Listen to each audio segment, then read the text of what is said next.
Rebonjour. On va continuer avec notre explication sur les suites.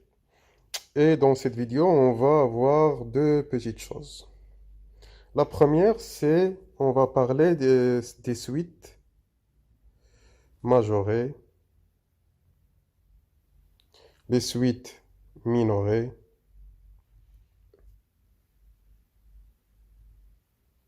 et les suites bornées.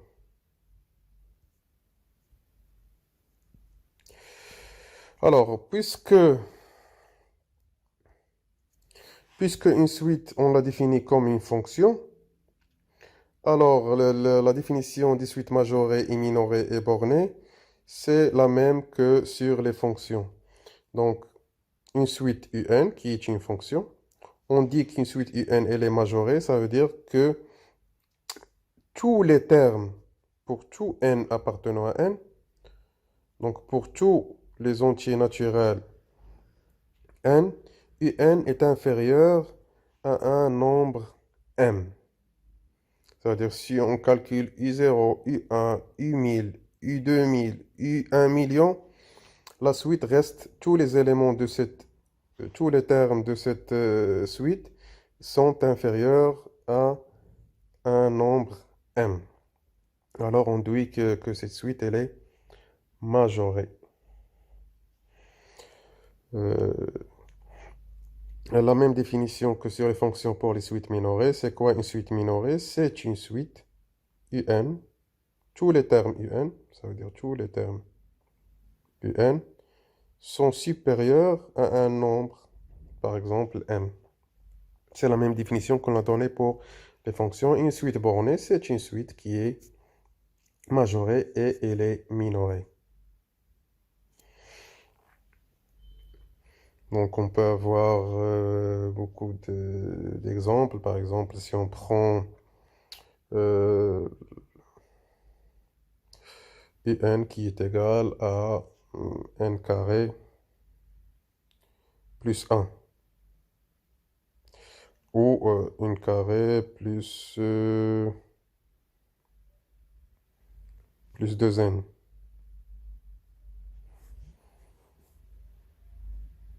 On va prendre ce terme général de la suite. C'est une suite définie explicitement, comme ça. Et on veut montrer que cette fonction-là, elle est minorée par un nombre euh, moins 1. On veut montrer que cette suite UN elle est minorée par moins 1. Donc, pour montrer qu'une suite elle est minorée, on doit arriver à montrer que tous les termes de UN sont supérieurs à moins 1.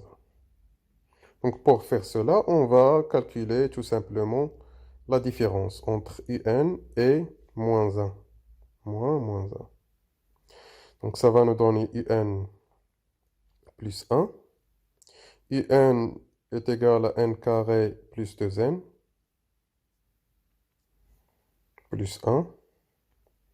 On sait que n carré plus 2n plus 1, c'est une identité remarquable qui est égale à n plus 1 au carré.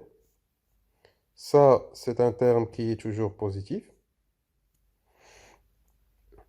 Alors, on peut dire que un moins 1, elle est supérieure à 0. Ça, c'est pour tout n appartenant à n. C'est pour tous les termes un. Alors, un, elle est supérieure à moins 1. Donc, puisque un est supérieur à moins 1, alors on peut dire que la suite un, on va la définir comme ça. D'ailleurs, c'est si le premier terme est u0, si c'est n appartenant à n, on peut ne pas écrire cette condition-là. On peut juste écrire entre parenthèses un. Et on dit que un est une suite minorée par moins 1. C'est la même définition qu'on a vue sur les fonctions. Très bien. Donc, la deuxième notion qu'on va discuter maintenant, c'est les variations sur les suites, le sens des variations.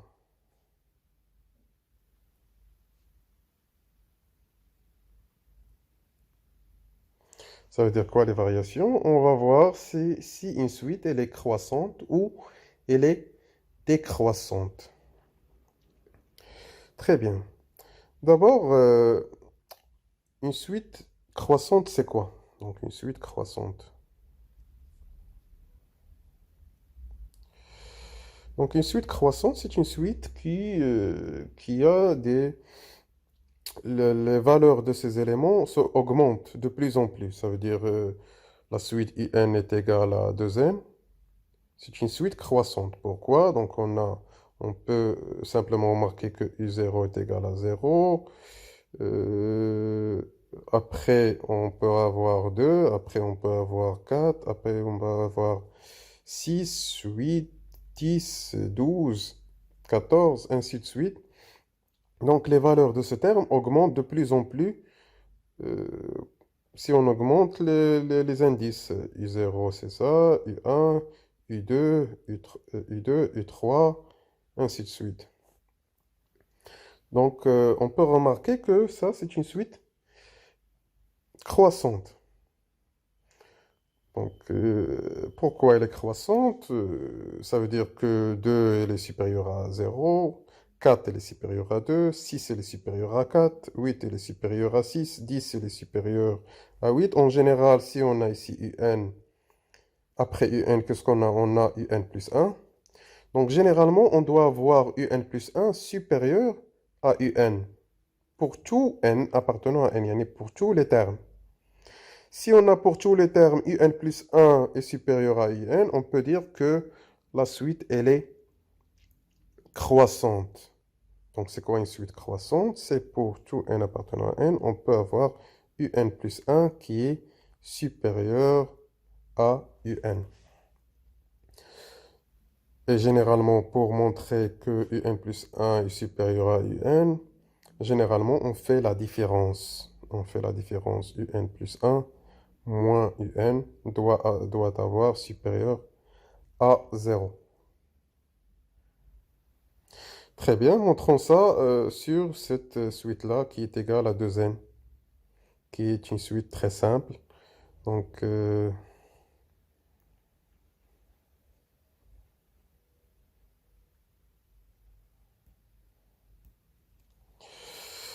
pour montrer que cette suite elle est croissante, on va calculer un plus 1 moins un.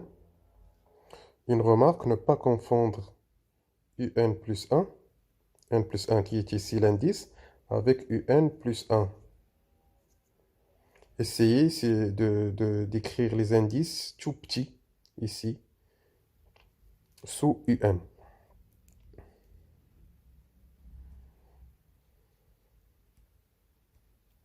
Très bien, donc on va calculer la différence un plus 1 moins un. D'abord, comment on définit un plus 1? Donc un plus 1,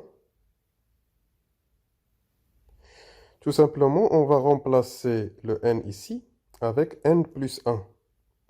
Donc ici, on va prendre le n et on va remplacer par n plus 1. Donc ça va nous donner 2, n plus 1, qui est égal à 2n plus 2. Donc un plus 1 est égal à combien? Est égal à 2n plus 2 moins un, le terme de un qui est égal à 2n. Donc moins 2n va partir avec 2n et il nous reste 2. Donc qu'est-ce qu'on a remarqué? 2, c'est un nombre positif. Donc on peut dire que un plus 1 moins un est supérieur ou égal à 0.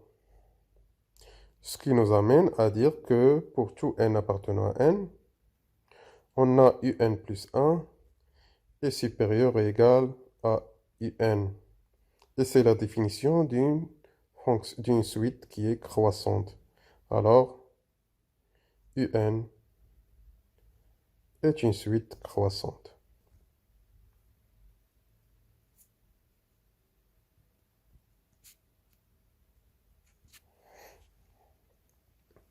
Voilà pour la suite croissante. La suite décroissante, c'est le même principe.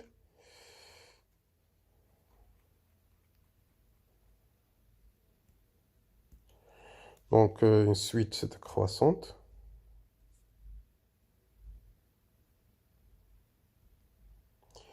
Une suite décroissante, c'est une suite qui a normalement les termes qui se diminuent de plus en plus.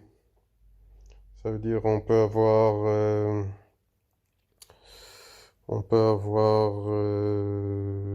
0, moins 2. Je prends des exemples simples pour qu'on comprenne le mieux.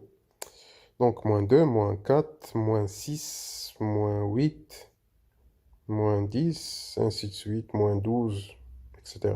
Ça, c'est le premier terme, U0. Ça, c'est le deuxième terme, U1.